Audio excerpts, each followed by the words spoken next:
And welcome to Sports on Tap. I'm your host, Rob Troutman. And it's week one in the books here on Sports on Tap. It's our Ohio high school football coverage. Want to thank everyone here for joining us.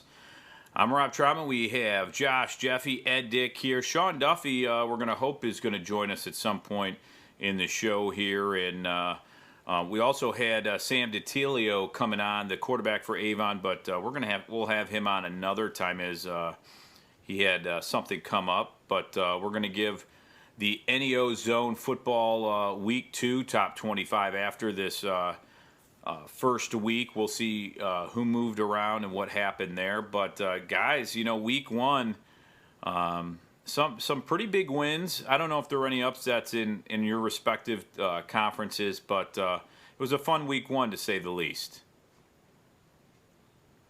I'm glad that we're able to have week 1 with really no incidents from what we experienced last year. It was nice to return back to normal as far as covering games and having a full non-conference slate, and especially and for you guys as well, getting out there and being able to see some games.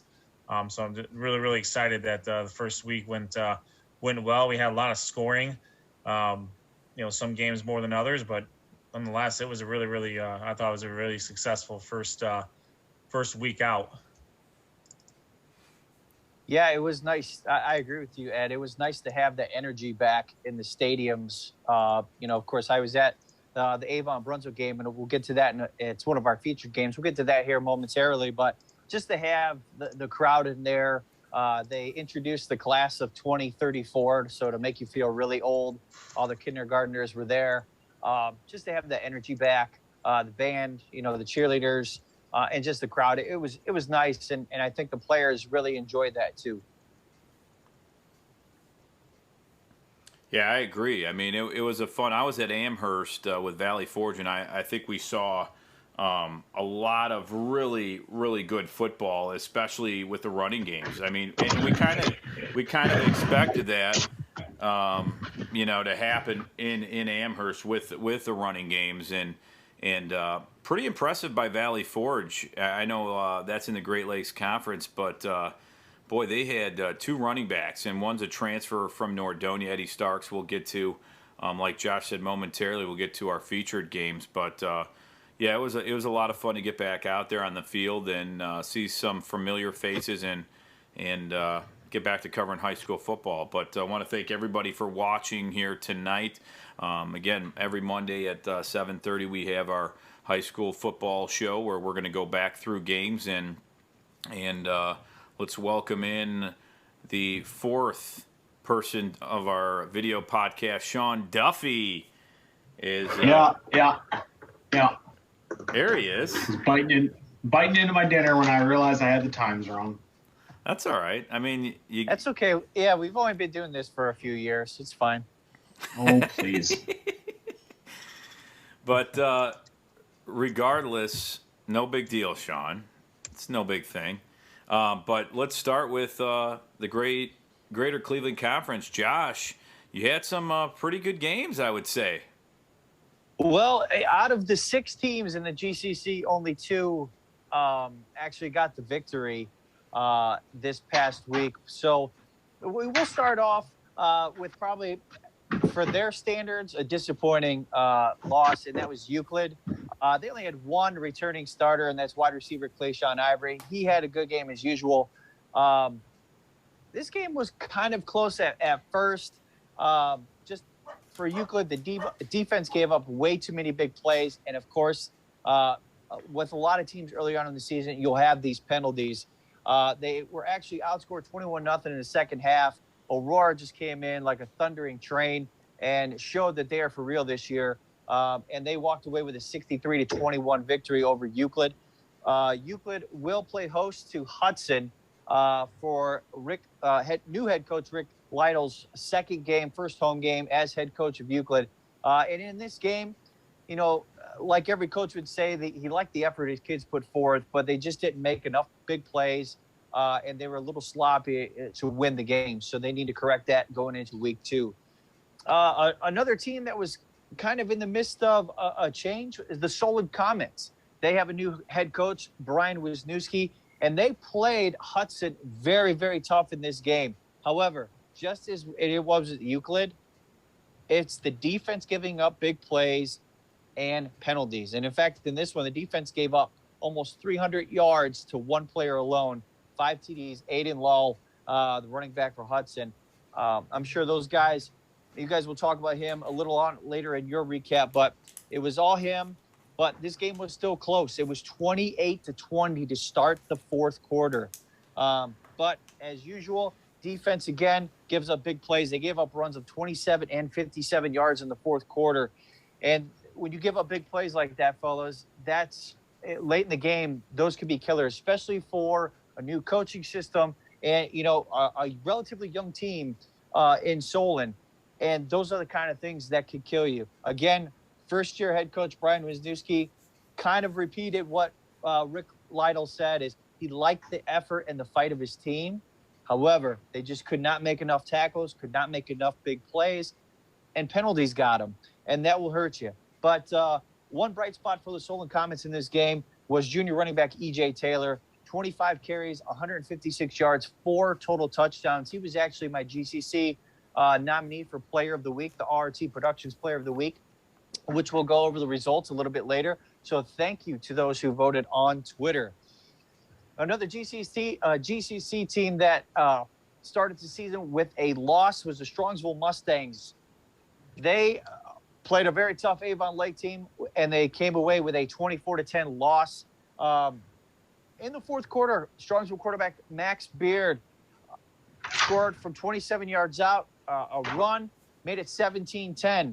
But the theme of the night, it seems like, for the GCC teams, the ones that had losses, was the defense could not make enough big plays. They could not stop Avon Lake from reaching the end zone another time. For Strongsville in this game, penalties were a big thing, and offensive miscues. And that was the big thing for them. They actually come away, again, with the loss 24-10.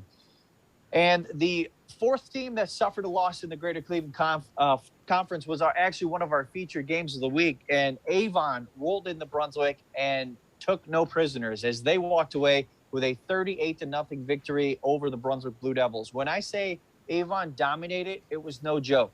All 3 phases of the game, it was domination. Offense led by Sam Titilio. The defense, which returned 7 starters, was all over the place. Brunswick could not throw the ball downfield. Ethan Fritz was pressured all day. They really stacked the box and wanted to take the run away from Brunswick, and that's exactly what they did. Brunswick only reached into Avon's, only got into the red zone once during the whole game. So that's not winning football if you're the Brunswick Blue Devils. Brunswick did not start the game good. They had a couple nice passes for completions. Penalties drew those plays back. During the whole course of the game, there seemed to be some confusion on the sidelines. So definitely Avon in this game looked to be the more prepared team coming into this one. You could maybe go back to the experience with Coach Mike Elder. He's been around the block. He said after the game, he purposely schedules tough teams so his team can be ready. Give credit to Sam Titilio. First game as a starting quarterback was 9 of 12 passing. Rob could get into a little more of Avon stats during his recap, but just an overall just dominating effort by Avon. Now, let's talk about some winning, fellas. We'll start with the Mentor Cardinals. Keeping on their tradition of building and executing on offense and solid defense, not to mention having a quarterback factory. And this one was led by Jacob Snow. Kind of pedestrian numbers if you think about Mentor quarterbacks in this one. 12 of 15, 181 yards, 4 touchdowns, though. 2 of those touchdowns went to Evan Harper. But, again, this was no contest. It was 35-7 at half, and they played perennial playoff contender Canton McKinley, the Bulldogs, and they just could not compete with the Mentor Cardinals. They went on to a 49-7 victory. Just some of the other stats in this game. Running back Brendan Panhorst, 116 yards rushing, 2 touchdowns. And in total offense, Mentor outgained the Bulldogs 516 to 155. Cool. So Mentor is not skipping a beat. There's a reason why they're one of the top teams in the state. and they will go on to play one of the big private schools in the, I would say, somewhat of a small rivalry. They will go actually play host to St. Ignatius coming this week, so that should be good. And what my opinion is, the game of the week in the Greater Cleveland Conference, and fellas, maybe you would agree with this one. The Medina Bees kept on their winning ways. There was some question for me on whether or not or how Medina was going to come out this season after it was just a great playoff run for them last year. And they came out. This was a close, tight-knit game, 14-14 at half. But Medina opened up the third quarter, went on a 17-0 run, ended up coming away with a 31-14 victory over Warren Harding. Drew Aller, the Penn State commit, we're going to be talking about him a lot this year. I have a feeling in this game he was 13 for 28, 160 yards, 2 touchdowns. However, the defense was key in the second half for the Medina Bees. They only gave up about 100 yards of total offense there in the second half, and that really was able them to lock down this game and get the victory. Matt Spotney had a big-time sack late in the fourth quarter. He also added 62 yards rushing and 2 TDs. So Medina not having that high offensive output that we're used to quite yet, but they will have a good opportunity to do that against a very tough team coming up this week against Avon. So the GCC's SWC mingle rumbles they've had in week 1 and looking to go in week 2, that's got to be fun. So, guys, this week in the GCC, we went 2-4, 2 victories, 4 losses. The surprising one was Brunswick. I thought they would put forth a little more of an effort. Euclid, Solon, their teams, in my opinion, they're in transition. Strongsville, same thing, but just don't have a read on how they're going to do this season. They always have those stud offensive linemen. Blake Miller, the Clemson commit, is there, but they can never seem to get a decent offense. They couldn't really last year. This year, kind of slow off the gate as well. But then if you look at the top end of the conference, Menor, again, rolling, 49-7 victory over Camp McKinley, and, of course, Medina Bees with a victory. So it's going to be really interesting going into week 2 of the Greater Cleveland Conference. Guys, any opinions on how the GCC went and your thoughts? I think Menor is obviously a very good team. I think McKinley is also in a major state of flux right now, given what happened over the summertime. Exactly. Yeah, that's a great point, Ed. I didn't even think about that. I don't believe Menor is 42 points better than McKinley on most nights, but I have to think that factored somewhat into the outcome of that game. No doubt that Menor is the better team, but I wouldn't expect to see a 42-point deficit between those two teams on a consistent basis, really no matter what just based on what we know about McKinley over the years. I agree with you, Josh, with the Avon and Brunswick result. Brunswick has traditionally scrimmaged Avon very tough, but Coach Elder, when the lights turn on and games count for real, as you said, he took no prisoners, and that's a battle-tested team that's been in the state semifinals for the last 3 or 4 years running, and it really seems like the only team that really has their number is Archbishop Hoban, and Hoban has everyone's number right now. So it's going to be very tough for a lot of teams. Medina is going to have a great fight with Avon next week. That's going to be an awesome game to see what shakes out of there. I also agree with your thoughts on Medina. Warren Harding's no joke, and that's a huge win for Medina. Continuing their program building wins that they have been able to accumulate over the last couple of years. They have been successful against Kent McKinley in the playoffs. Last year, we obviously saw what they did with both the big private schools, and starting off with a very tough Warren Harding game and coming out on top. This is just their program is probably as strong as it's been in school history, and I'm not joking about that.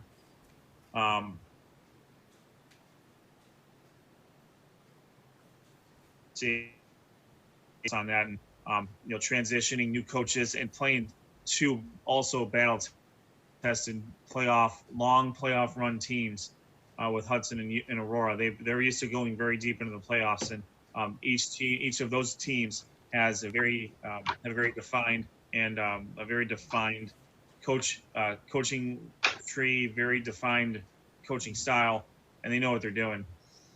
Strongsville, you're right. I think they've every once in a while they have a class that transcends most of their other class, that transcends a lot of the other teams in the conference. Unfortunately, they're not at that point right now, at least for game one. Who knows? I think the script is gonna flip a lot in the next 3 to 4 weeks with some of these teams, especially for Solon and Euclid as they get used to their new coaching staffs and in-game adjustments and in-game preparations. I mean, I look at these outcomes in the Greater Cleveland Conference, and I kind of see a few statements, not by GCC teams, but I think a little bit of what we're seeing from the GCC as a whole. I mean, we're talking about a GCC conference that is now down to 6 teams, and there's not a lot of movement between the top really 2 right now. Menor, Medina are pretty much the class of this particular conference. I think going into the season, most people probably had Menor pretty much inked in the top portion of the conference. Medina right there. But again, the question marks were the big thing for Euclid and for Solon. New coaching staff, like Ed mentioned, like Josh went over. But again, take nothing away from the fact that Hudson went into Solon and beat them. Aurora hosted Euclid, a Division I team that they don't normally host, and set the tone and made a statement saying, "Hey, Aurora's not, just because they're a smaller school doesn't mean that they're not up to the challenge." Like we saw last year with Kirtland, who took on all comers and really, made a name for themselves. Now Aurora has a little bit more, pedigree as far as playing bigger teams and doing well. Like you said, I'm right there with you, Josh. The surprising thing to me was Brunswick. You gotta come out and win and put out an effort, and that's the game you're pointing to all through training camp. And like Ed mentioned, you guys, it's not like you haven't seen Avon before in a scrimmage setting and you played them tough. And maybe it was just one of those situations where, Avon does what Avon does, and they just come out early and they win games and they get on a roll. And that thankfully they didn't have to start off with their arch rival Avon Lake for this 3rd year in a row. And they had someone kind of new that they were not new, but not that they're used to playing, and they have the ability now to schedule teams and make statements in the non-conference schedule. Yeah, it just just kind of top it off to and the recap of the GCC. This is where we're going to see that out of the 4 teams that lost, 2 of them have well-established coaches. Both have been there for 5 years. Obviously, Coach Manzoni's been there longer, not in a head coaching capacity. But this is where we're going to see how their teams make adjustments and come back week 2. And they're going to have opportunities. Brunswick's going to have an opportunity at Olmsted Falls. Strongsville's going to have a good opportunity against Midview. And then we'll see how Solon and Euclid come back with their games. Euclid's got a tough game against Hudson. Solon's got I wouldn't say winnable, because you never know how these teams are going to come out and play, but they have a good chance of coming out on top this week against Shaker. So overall, interesting week 1 in the GCC. Week 2 will just be as interesting, and I can feel pretty confident about that prediction. Well, thanks, Josh. Great job in the Greater Cleveland Conference, and broken down well each game, and like Ed said, the McKinley thing, he was dead on with that one. I know some players transferred and they went through a little bit, so but still a big win for Menor and Medina there, so great wins there. And we'll transfer into the Southwestern Conference, and in the Southwestern Conference, we'll start off in North Olmsted as they travel to North Ridgeville. They used to be in the Southwestern Conference. Now they're in the Great Lakes Conference, and they dominated as Jared Kelly and Bryson Burgess, which I'm sure Ed will cover. They had 3 first-half touchdowns, and that was for Jared Kelly. He had 3 touchdowns on the night. He had a 55-yard punt return, a 33-yard interception return, and a 15-yard pass from Xavier Balson. Burgess, he rushed for 170 yards and 3 touchdowns on 10 carries. And really what happened was North Olmsted jumped out to a big lead, and North Ridgeville really couldn't get back into it. Jacob Mattis had a big 45-yard strike, but then it was Dom Fargo with the only touchdown by North Ridgeville. They lose in that game 52-7. So North Olmsted with a very impressive win there. We'll go to Midview as they took on Rocky River. And a scary moment there for quarterback Ethan Surdock. He was out after the second drive of the season. And Midview, they got down early, and they really couldn't climb back into this one. Surdock, just such a big, important part of that team. They then went to the junior quarterback and defensive lineman Mark Reed. He took over the quarterback duties because Surdock, he did not come back in this one. And Mark Reed was 11 of 22 for 166 yards. He had a touchdown and an interception, rushed 48 yards and a touchdown on 13 carries. But Midview, they got down big time early and couldn't come back. It was 56-24 in that game. Rocky River a winner there. Strongsville and Avon Lake. And Josh, you talked a little bit about this game as Avon Lake wins 24-10. Avon Lake junior quarterback Jeremy Dick threw for 215 and 2 touchdowns. He had 2 interceptions also in the first half. Wide receiver Jake DePaul had 9 catches for 62 yards and a touchdown, while wide receiver Matt Stewie had 8 catches for 102 yards. Avon Lake, they only returned 1 defensive starter this year, but held Strongsville to 10 points, and they get a big win there. I thought that game was going to be one of those physical games, and I think it was. But they win big there, 24-10. Elyria and Elyria Catholic. Elyria had to climb back in this game. And how about the story of Lance Glover Jr. as he lost his dad 5 days prior to this game, and he still played, and he scored 2 fourth-quarter touchdowns. He had 103 yards on the night, and Elyria won 28-15 over Elyria Catholic.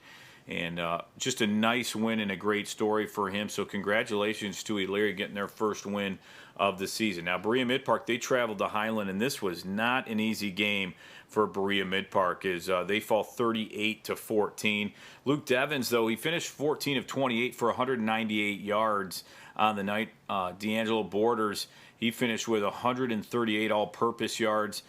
Touchdowns were scored by Aquan Bell and Hudson Devins, the brother of Luke Devins.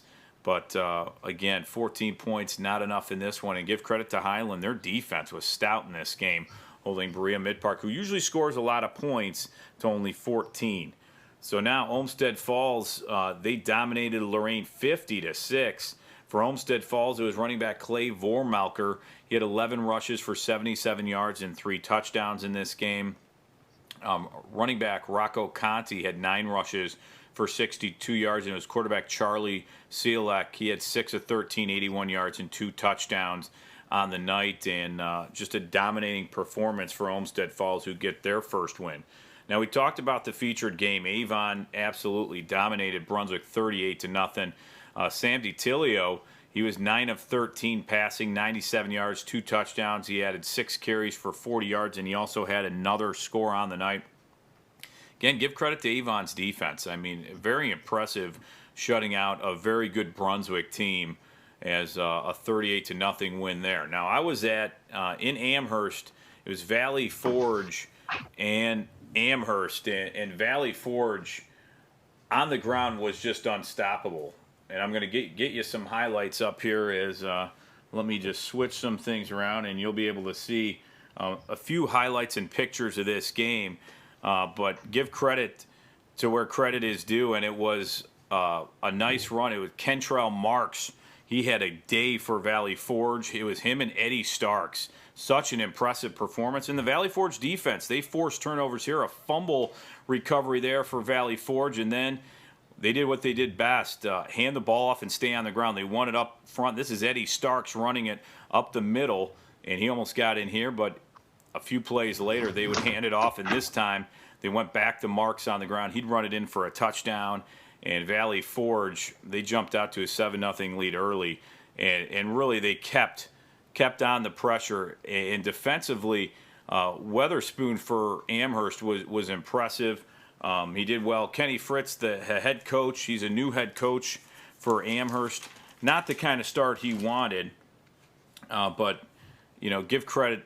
They're kind of in a rebuild mode, I would say, out in Amherst, and also their starting quarterback had to exit the game as he was injured early. Christian Heckman, the junior quarterback, left at halftime. He did not come back, and they actually ended up with George Gotsis. He does it all. He's a wide receiver, cornerback. He came in and tried to lead Amherst to a comeback win, was unable to, as a 40-9 win for Valley Forge. And really, it was a lot of up front. It was one on the ground and a lot of running with Marks and Starks. That almost sounds like a law firm, and I'm liking it, though. I like it for Valley Forge. It's a very, very fun game, and up front, they won this game as Marks really did some damage as he scores again there. He had 3 touchdowns on the night. Starks had 2, and a big win there for Valley Forge, 40-9. They get their first win, and I think they continue their hot streak because they were pretty impressive last year, and I think they're looking forward to taking it again as they bring back a lot of players. And actually, when you look at Eddie Starks, he is a transfer from Nordonia, so he came in from Nordonia and got it done. So give credit to them. Kicker Adam Henderson, he had he actually had a nice 25-yard field goal for Amherst to get them on the board, and then it was Nick Mazie with the touchdown for Amherst, the running back. So that's Amherst, and that's the Southwestern Conference. So, overall some pretty big wins there, but some crushing losses. But teams are going to be going through this when you look at it. Amherst is a team that's kind of going through some change there. Olmsted Falls continues, and we'll see how Berea Mid-Park is going to come through here. Avon Lake strong. Elyria might surprise some people in this Southwestern Conference. But, Avon, Olmsted Falls, Avon Lake, those are always the 3 at the top. Amherst, we'll see what they can do. And North Ridgeville going through a change. Brian Morgan there, a new head coach, and we'll see what they can do. But and Midview, too, we got to wait and see what Ethan Surdock if he'll be back at all this season, because I'm not sure Rob, his injury there. You mentioned him. He did post on Twitter Friday night. He has a clean break of his humerus. Oh, boy. So he's going to be missing some time for sure. No real timetable for his recovery, but all he said, he'll be cheering and encouraging the team on from the sideline. So that's a big loss. For Midview, that's a huge loss in the middies, and it was really, when you have a running game like Valley Forge is, when you got to see that up front, it kind of reminds me of the Olmsted Falls team of a couple years ago that just ran themselves all the way to a nice little playoff run. So Valley Forge has all the makings of a team like that. But overall, to be honest with you, looking at your conference, the one big surprise I had was the Highland Berea Mid-Park game. When we talked to John Hunick, he felt pretty confident about his offense coming through. Luke Devins there. Just to muster up 14 points against Highland, give Highland credit. Just to muster up only 14 points, that's got to be disappointing for them. So looking for a big bounce back from them as well. Yeah, agreed. It's not going to get any easier there either, because they're going to go up against a Nordonia team that took out Bedford and scored a lot of points doing it. So that's going to be I think that could potentially be a very high scoring game with Berea Mid-Park and Nordonia next week. Yeah, you look at the Week 2 schedule, and it's Avon versus Medina. Avon Lake takes on Brecksville. Brunswick versus Olmsted Falls. Amherst versus Riverside. Midview travels to Strongsville. Valley Forge travels to North Ridgeville. Ed just said Berea Mid-Park versus Nordonia, and it's Bedford versus Elyria. So we have some good games. Avon and Medina, that's going to be a really good game. Avon Lake versus Brecksville. Brunswick and Olmsted Falls. Brunswick's going to have to really recover fast because Olmsted Falls is another tough team in the SWC. And we'll see what can happen here in the Southwestern Conference. Yeah, just to kind of echo the sentiments that we had here, that's a tough hit for Midview, a team that was probably looking to take a step more so in the direction they're used to, the winning ways, and to lose such a key piece, not only from a performance standpoint, but also from an on-field leader. I mean, Surdak's been an on-field leader for them for a long time. He's still going to be there, but obviously not in the function that he's usually there.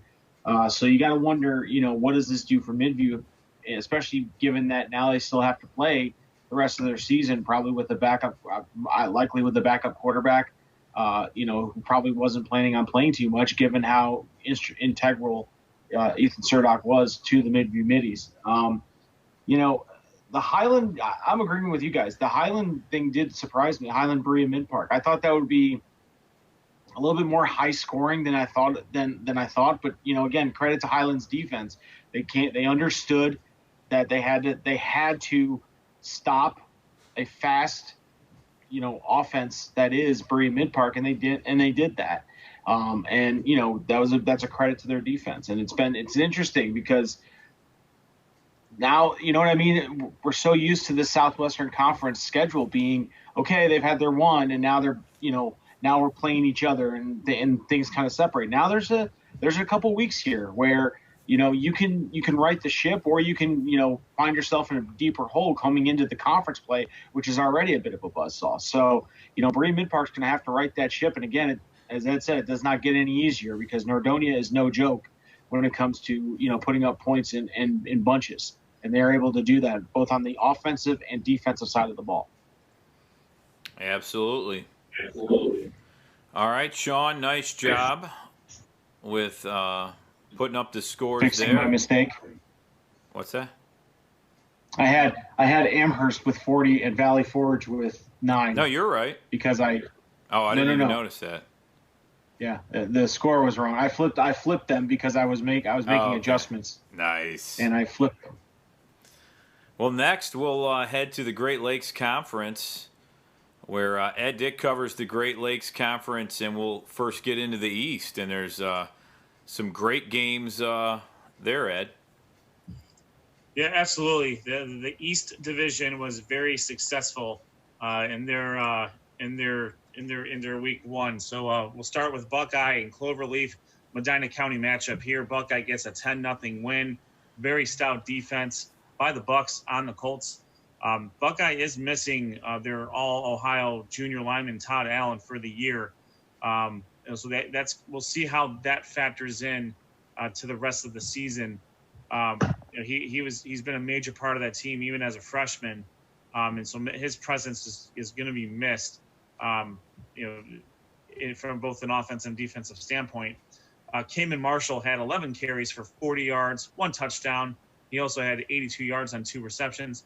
And then Ben Barnes, he can do everything. He had 34 rushes for 130 yards, and also kicked a 27-yard field goal to make up the scoring there. So, really, Buckeyes defense, Coach Dennison has them playing fast. They may not be the biggest squad in the world, but they certainly were able to corral the Colts there. Next, we'll go to Holy Name takes on Padua. This was a Saturday game, and Holy Name continued their run. Connor Priesel on the defensive end had 3 sacks on Padua's quarterback. Junior running back Christian Sanchez had 10 carries for 99 yards and a touchdown. If you ever want to call Javon Williams pedestrian, I suggest you don't do so. But compared to what we're used to seeing him do, Padua did a pretty good job against him, limiting him to numbers that we're not quite used to seeing. So that's a tough win, though. It's a rivalry game that they did not play last year. So Holy Name gets the rivalry win over Padua to go to 1-0. Lakewood takes on John Marshall. They got a 38-6 victory there. Running back Hakeem Koren set the school record for rushing yards, 285 yards on 19 carries with 4 touchdowns. Wow. That's tremendous individual effort. And obviously, if you ask Hakeem, he will tell you that his offensive line had a lot to do with that themselves. So congratulations to Koren, and he's looking to become a second-year 1,000-yard rusher. He was able to get there last year, and he's well on his way to more yards for the Lakewood Rangers there. Normandy traveled to Warrensville Heights for their matchup, and they came away with a loss of 42-26 loss. Don't have a whole lot of highlights on this game, unfortunately, but the Invaders fall to 0-1. Clearview and Parma did battle. Parma with a 20-8 victory over the Clippers.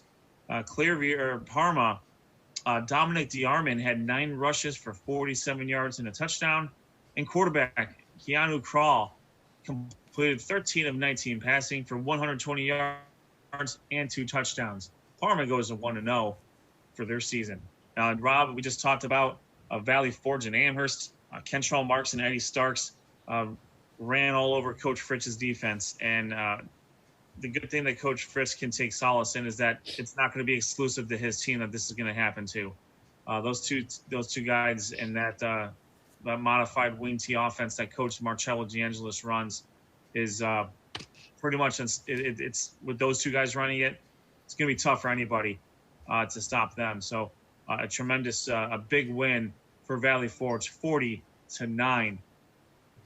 Shifting over to the West Division, Bay Village gets a 24-17 victory over Chesterland West Geauga.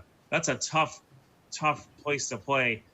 We've seen West Geauga end some seasons here in recent years for Great Lakes Conference teams. So Coach Ron Rutt gets a big win in the Rockets with a 24-17 victory over West G. We talked a little bit about before, Elyria with their Southwestern Conference taking out their rival Elyria Catholic 28-15. For Elyria Catholic, Levi Ellis, their stud running back, was not able to get a whole lot going on the ground. He was able to get 2 rushing touchdowns. He also got an interception on defense, but it wasn't enough. Elyria with a 28-15 victory there. Lutheran West takes out Fairview in a backyard brawl there, 37-13. Unfortunately, not a whole lot of highlights out there for this game as well. Rob, you mentioned earlier North Olmsted with a 52-7 victory over North Ridgeville. Jared Kelly, he scored 3 touchdowns, each in different phases of the game. He got them all covered. A touchdown reception, a special teams touchdown with a punt return, and a pick 6 on defense. That is what got him the player of the week for the Great Lakes Conference. And then, as you mentioned, Bryson Burgess, he had a big game as well. That did include a 63-yard touchdown run. So a big win for the Eagles over the Rangers. Rocky River gets a big win over Midview. As you mentioned, Midview's quarterback went down, and that's a big loss there. But Coach Wells, as you need to, had to take care of business. Tommy Beebe, he's a Wake Forest commit at linebacker for the Pirates. He carried the ball 10 times for 153 yards and 3 touchdowns, and he also led the defense with 10 tackles. So he was all over the place for Rocky River, a 56-24 win over Midview. Last and certainly not least, Westlake, a big loss to North Royalton, 43-7. Not a whole lot on this game either. But Westlake, Coach LaRocco is going to be looking to get back in the win column next week. So quickly to recount, going over the week 2 schedule here real quick before we talk about the conference. Buckeye will travel to Conneaut. Lakewood will travel to Bay. Normandy will host Cuyahoga Falls. Parma will will travel to Fairview. Villa Angeles St. Joe's will travel to Holy Name. Valley Forge will travel to Ridgeville. Sandusky Perkins comes to Elyria Catholic. Rocky River hosts Firelands. North Olmsted hosts Green. Westlake hosts Rhodes. So out of the 12 teams that are in the Great Lakes Conference, 9 of them were able to get wins in week 1. So a good first week for the Great Lakes Conference. Yeah, props to Hakeem the Dream, averaging 15 yards per rush. That's amazing. 19 carries, 285 yards. That's chocolate milk for him. Chocolate milk for days until this week's game. Yeah, I couldn't put any better. Yeah, your conference. I mean, what a pretty solid week. Bay with a nice win over West Geauga. That's a solid win, and Bay's always fundamentally pretty sound. And North Olmsted. I mean, I thought that game might be a little bit closer, but I know North Ridgeville's going through a head coaching change there. But Rocky River, they're very well done and well coached. So.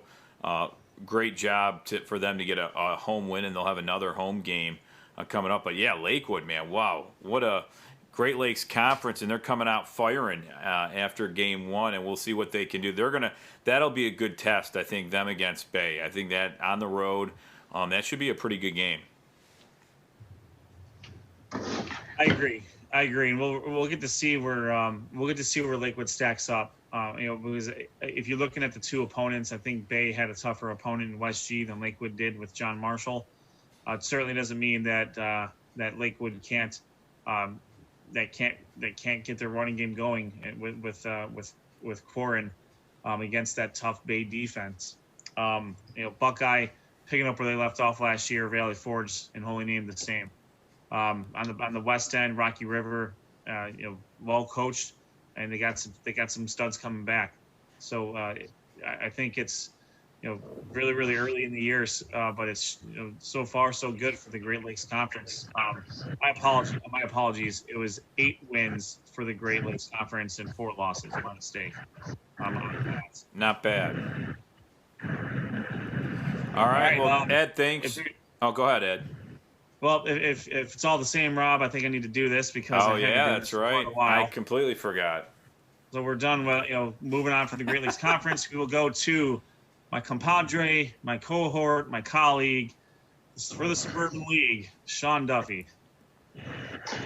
Well, thank you, Ed. And as I'm going through and trying to mitigate the technical issues that I'm currently having, we're going to go ahead and start off in the good old Suburban League American. And as we touched on earlier, Aurora was able to just trounce Euclid. The big story here was wide receiver Jack Hardman. He actually had 3 touchdowns in all 3 a touchdown in all 3 phases of the game. He had a receiving touchdown, ho-hum, that's his job, he's a wide receiver. He had an interception return for a touchdown, ho-hum, he plays cornerback too. And also special teams recovered a fumble for a touchdown. The kid had a night. So that on top of, Aurora's already stacked team with Alex Moore at quarterback, a great defense, a coaching staff. Aurora really came into this game ready versus a Euclid team that may still be finding their identity. But Aurora with a big 63-21 win over Euclid. The next game I'm going to talk about is Barberton versus Louisville. And this was a highlight game for Barberton, specifically quarterback Shandon Lee. Finished the game with 249 yards passing and 2 touchdowns. Wide receiver Hayden Macko had 193 yards receiving and 1 touchdown. And Cameron Macon, he was the focal point for Louisville. They tried to stop him. He chipped in with 15 carries for 74 yards and 2 touchdowns as well, one of those going for 31 yards. So Barberton also made a statement against Louisville in week 1 saying, hey, Aurora, you're not the only ones in the American division that can play football. The big game that I wanted to focus on next would be Twinsburg versus Copley, and this was a big game because Twinsburg was able to pull out a overtime victory over Copley. And the interesting thing here was that, obviously, I'm going to give you some stats. Twinsburg's quarterback Trevor Horvath finished 13-31 with 264 yards and 2 touchdowns and 1 rushing touchdown. And the running back who scored the game-winning touchdown, Quincy Newsome, ended up finishing the night with 98 yards, 2 touchdowns, including the game-winning touchdown in overtime. Copley, on the flip side, Preston Taylor, their running back, had 18 carries and 87 yards and 2 touchdowns. He also pulled a little bit of quarterback duty at the end of the 4th quarter because their quarterback ended up getting hurt, and he had to play quarterback for Copley during the entire overtime period and got them all the way down to the 5-yard line. But Twinsburg's defense was able to stop them and get in the backfield and get them and secured the overtime win. So a big win for Twinsburg who this is their first year in the American. Or I'm sorry, not Copley, but that's a big win for Twinsburg, obviously. Talmadge ended up winning. I'm sorry, Cuyahoga Falls. Cuyahoga Falls played a football game against Stowe. They were there. It happened. There's a score. We're just going to move on. But they ended up putting up a pretty good effort. They played a game against Stowe. They lost 55-0. As we mentioned, Berea Mid Park did play Highland, and on Highland side, they did exactly what they needed to do to beat a team like Berea Mid Park, and that was stop their offense defensively. Quarterback Aaron Phillips for the Hornets had 10 carries for 96 yards and had 3 rushing touchdowns on the ground. He also went 7 for 12 passing for 86 yards. And you could tell that, for all accounts, is the big question is what were they going to do with Lucas Stiles from Highland? And to a certain extent, Berea Mid Park's defense did corral Lucas Stiles. He did end up with 107 yards on 4 carries and a touchdown. Again, a majority of those yards came on 1 carry. So it wasn't exactly, a stellar night for Lucas Stiles. But again, when Aaron Phillips, the quarterback, ends up getting 96 yards on carries, you're picking your poison there. Revere ended up losing by 1 point to Woodridge. Not a lot on this game as well. Firestone and Roosevelt edged out, winning 6-0. And Ravenna versus Talmadge. Talmadge quarterback Ty Hurst finished with 238 yards passing, 3 touchdowns. Colin Dixon had 132 yards receiving and 1 touchdown and 1 defensive touchdown for the Blue Devils. So in the American Division, we see a pretty good respect here, a pretty good, mix of wins and losses here. Some teams, obviously ran into a buzzsaw, Cuyahoga Falls being one of them. Twinsburg and Copley playing really tough football. I think our only overtime game of the week, obviously. So that was a pretty good one. Roosevelt getting on the board, getting on the win column as well, and Talmadge with a pretty good win over Ravenna, 35-7. Moving on to the National Division, and we're going to start with another good game. Brecksville hosted Hilliard-Davidson, and this came down to the wire, but it came down to the kickers, as it always does. A late field goal by Hilliard-Davidson edged out Brecksville. The Bees suffer a tough Week 1 loss, 27-24. We talked about Hudson versus Solon, and you know what? My player of the week, I had to go with Hudson running back Aiden Lau. Finished the game with 301 yards rushing on 23 carries and 5 rushing touchdowns. That gets anybody you get 5 touchdowns on the ground against a team like Solon, you're going to get on the board there. Bedford ran into a buzzsaw in Nordonia, and Nordonia was able to really throw the ball around the yard here, particularly Mark Wilson, the quarterback, taking over for Billy Levac from last year and putting up 225 yards passing, 3 touchdowns, 1 rushing touchdown, 4 touchdowns on the night. He was also a leading candidate for my player of the week. But again, I had to go by touchdowns, and Aiden Lau had 5 touchdowns, and Mark Wilson only had 4 total. We mentioned earlier Westlake versus North Royalton. North Royalton picking up kind of where they left off in the playoffs last year. They got on a roll. They were able to put up points, and again, they maybe a little bit against a team that in Westlake that may not be up to the level from a standpoint, because again, I think North Royalton's team brought back a lot of underclassmen that are battle tested and through that playoff and got a lot of confidence coming into the year. They ended up winning 43-7. As we mentioned, Cuyahoga Falls and Stowe, they played a football game, sure. Stowe running back Xavier Preston, he only touched the ball 4 times. 3 of those times he scored a touchdown. That's what I need to say. 2 of those were rushing touchdowns, and 1 he scored on special teams as well. He fell on top of a fumble. So he had a pretty good night. If you only could touch 4, and 3 of those times you scored a touchdown, I believe that would be fantastic in a fantasy football world. But Stowe ends up cruising to a 55-0 win over Cuyahoga Falls. And we mentioned the Twinsburg Copley game. Again, a thriller in overtime. Twinsburg edges out Copley. And my last game in the National Division was Wadsworth versus St. Vincent St. Mary. And St. Vincent St. Mary almost blew this lead. Wadsworth was coming back in the second half, but unfortunately just ran out of time essentially. Was not able to get a touchdown late in the game to tie it. Wadsworth did has wide receiver Anthony Sereno did score a receiving touchdown. Wadsworth did end up using two quarterbacks in this, Pasco and Smith. And Pasco was the one that hooked up with Sereno for the touchdown. But unfortunately, it just wasn't enough. St. Vincent St. Mary was able to edge out Wadsworth 21-14. So that's all the news that's fit to print from the Suburban League. I will be posting the Week 2 schedules once I have my technical issues taken out. I'll be posting those pretty quickly here at the end of the week to give you an idea for the American, because that's all I can pull up at this point.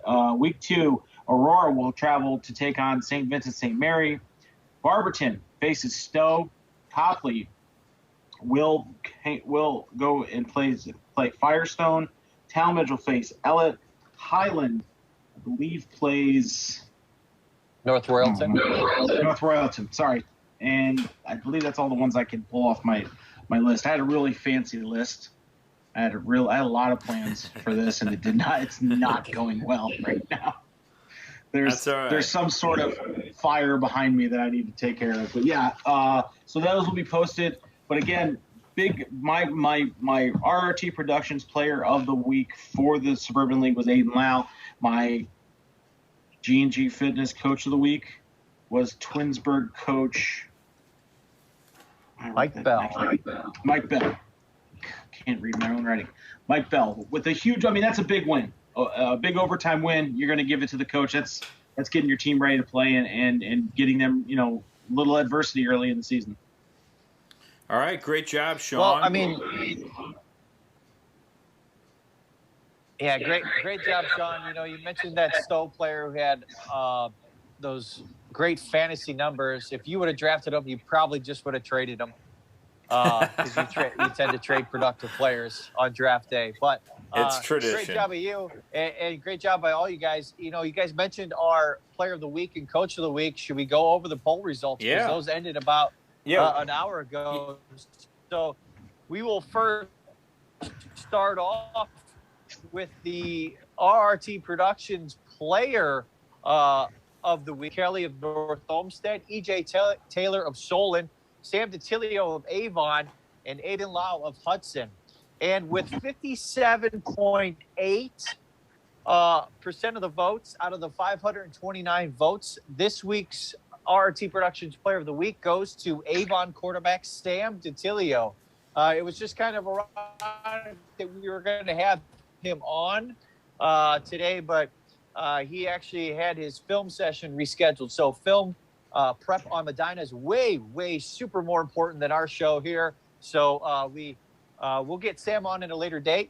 So that'll be good there. Now, on to the G&G Fitness Coach of the Week. To recap once again, the nominees were Larry Laird of Medina, Mike Elder of Avon, Coach Rutt of Bay, and Mike Bell of Twinsburg. And we have an Avon sweep this week with 65.3% of the final 461 votes. It goes to Mike Elder of Avon. So congratulations to both Mike Elder and Sam DiTilio. And thanks, everyone, for voting. You'll find that on our Twitter page at SOT Podcast. Yeah, and I actually do have an Ed sharing it, too. That's kind of cool that you can do that because I was sharing it on my other computer screen. 461 votes. I mean, that's pretty impressive. That 529 for the players, but we want to thank G&G Fitness Equipment.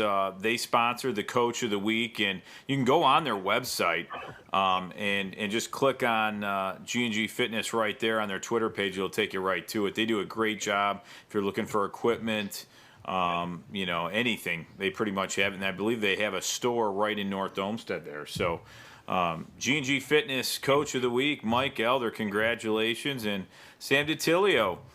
That was a heck of a game there, and more. I think he did a great job with his leadership. For Avon, especially with with not too many returning on offense for the Avon Eagles. So a pretty impressive performance all around, and 65.3% of the vote. That's a lot of votes for Avon there, and the coach and Sam did a great job for the players. So a lot of votes, though. I'm very happy to see that, and I want to thank everyone for voting. We'll have fun, and we'll have that on the show each Monday here. Rob, you brought up a good point with Sam. Just to kind of recap about what he did. It was his first game as starting quarterback for a program like Avon. So there's some pressure there, obviously, coming in and winning that starting job. And he came in, and it looked like he had control of that offense. He was prepared. He knew exactly what needed to be done. Threw a nice screen pass that went for a touchdown to Gavin Earhart. So he was in control. He didn't try to force it. He just made smart plays. He didn't let the defense dictate what he was going to do. He had a plan. If that didn't work, he was on to plan B. If that didn't work, he was on to plan C. So props to him. He's on his way to having a great year, especially with that defense on the other side of the ball. Yeah, and we're seeing one of his passes right now that went a little bit deep, but I mean he has a good arm, and I think that's one thing that Avon does is they break it up. They can pass when they need to, but they can run the football. And their defense is a bend but don't break defense. I mean, they just know how to make plays, and very fundamentally sound when they need to make a tackle. They seem to always make it. So give credit to Avon there. But yeah, great job on the polls, guys, and I guess there's one thing we still need to do, and that's go over the top 10 in the N.E.O. zone. High school sports, Billy wasn't able to make it this week, but we still do have his top 10, and I'll get that right on. Had to get it on my screen here, and we'll take a look at the top 10. We'll start off with number 10, guys, and it looks like the St. Ignatius Wildcats, they're 0-1. They lost last week, and they were at number 9, so they slide down one spot there to number 10. Massillon, Washington, they're 0-1 too. They slid down. They were at number 8. And how about Avon Lake? They hop into the top 10. They jump 4 spots to number 8. They're 1-0 with that big win over Strongsville. And then number 7, Stowe. They're 1-0. They jump 6 spots. They move up to 7th there. Chardon at number 6, 1-0. They jumped 1 spot. Avon jumped 1 spot to number 5. They're 1-0. And Medina, Menor, St. Ed's, and Archbishop Hoban, they all stay the same there. Archbishop Hoban being number 1, St. Ed's number 2, Menor 3, and Medina 4. Guys, what do you think of that top 10 list there? Well, I think it's more correct. I think Billy did a good job of not moving down, Massillon too far. I mean, they lost to, a state power in Pickerington Central, and they played pretty tough. So that was a good spot for them, only moving down 1. Avon Lake with a big jump. Same thing with Stowe. What's really impressive on the opposite end of the spectrum is Euclid with that loss drop 14 spots. As we remember last week, we were talking to Billy had Euclid at number 5, and they obviously took a big tumble down. Same thing with Brunswick. Brunswick dropped 4 spots out of the top 10 to number 14. But give props to Aurora. They had a big-time win, a solid, dominating win over Euclid. They actually went up 8 spots. They're not in the top 10, but they're on the outside looking in at number 15. But other than that, the rest of the top 10 is very fitting. I think we'll see Stowe rising a little bit more. I think they're going to be a really tough team, one of the big power teams this year. Same thing with Avon Lake and Avon. We'll see. We got a number 4, number 5 matchup coming up this week. So someone's going to take a tumble from the top 5. That'll be interesting. Chardon got a really good win over Glenville. Glenville was playing their first game in almost 2 years. But we are all familiar with the history of Glenville, specifically in the last 20 years. So they proved their mettle as the defending Division III state champion. by taking down a very, very tough Glenville team. And it doesn't get any easier for Chardon as they take on Bookdale next week. And then they play Youngstown Ursuline as their non-conference schedule before they get into their conference play. And there are teams that are in that conference that can cause fits as well. So Chardon getting their season off to the right foot, and getting the respect they deserve as defending state champions for sure. Yeah, absolutely. I mean, I think when you look at Avon Lake jumping 4 spots, like you said, I'm happy that Massillon Washington didn't drop too far there. I figured the top 4, if they all get wins, they're going to stay right there. Avon jumped 1 spot there, but also you look at some teams that Brunswick dropped 4 spots, and how about Cleveland Heights? If they keep winning, they might be able to get in the top 10. But let's see what Ignatius does. I believe Ignatius plays Menor, I believe, coming up, don't they?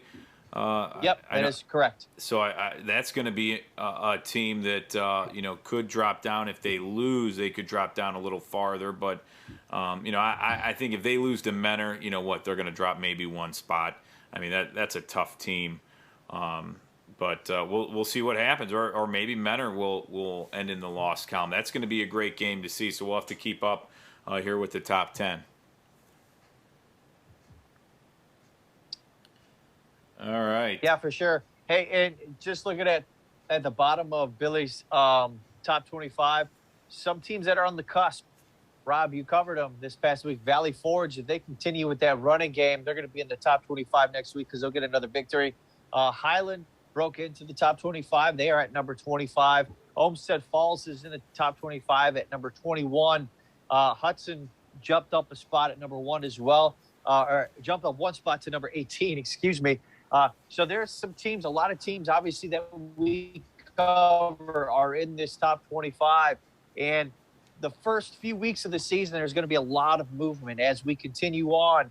I think the top 25 is going to kind of stabilize, and we're going to see where these teams are at.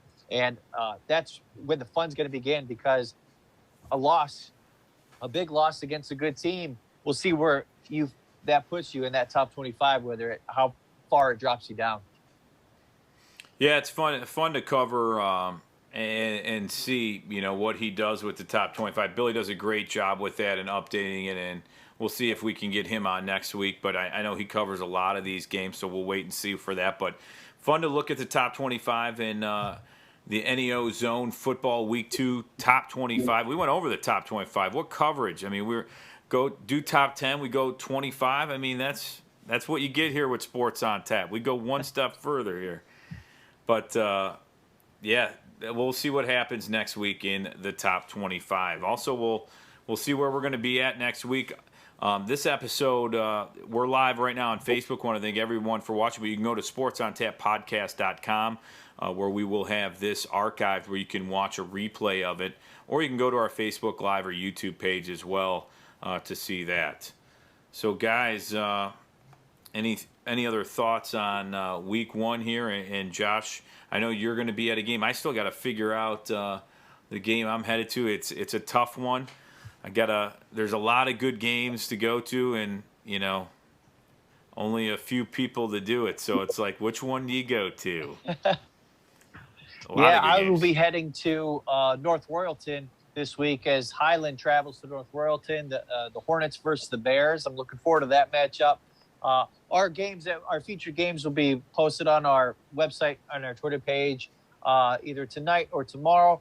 So just give us a check out there. Again, Rob mentioned it, YouTube. Make sure you subscribe to us if you want to be up to date on our shows, our highlight videos from our featured games. It's there too. So we're all over the place: Twitter, Facebook, Instagram, sportsontappodcast.com, and of course YouTube. That's right, guys. Any last thoughts? It's good to have football back. Yeah, no doubt about that. Yeah, it was fun to go to games. Good to have the crowd back. Yes, it was. Yeah, I imagine that's probably the biggest part is having fans in the stands, and for players to be able to feed off of that. That's something that was sorely missing last year in pretty much all sports. But we all, those of us, we've all played high school football, and the fans make a huge difference for us. Made it, for us when we were playing, and I'm glad that they're back and able to help out these the players now as well. Yeah, I think that's one thing Kentrell Marks talked about. After the game, I caught up with him a little bit, and he said he couldn't sleep the night before because he was so excited, to finally have that season game and have a crowd. And it was pretty. There was a really good crowd in Amherst, and he said he could hear the crowd, and that kind of pumped him up. And I know Eddie Stark's the same way, and they did a great job on the ground, but it's fun to listen to the players and say, we're just glad to be playing high school football in front of a crowd. So hopefully that continues, and we'll have to take it one step at a time, but a great week one, to say the least. Sean, you doing all right down there? Any last thoughts before your computer catches fire? I'm actively trying to make it not catch fire right now.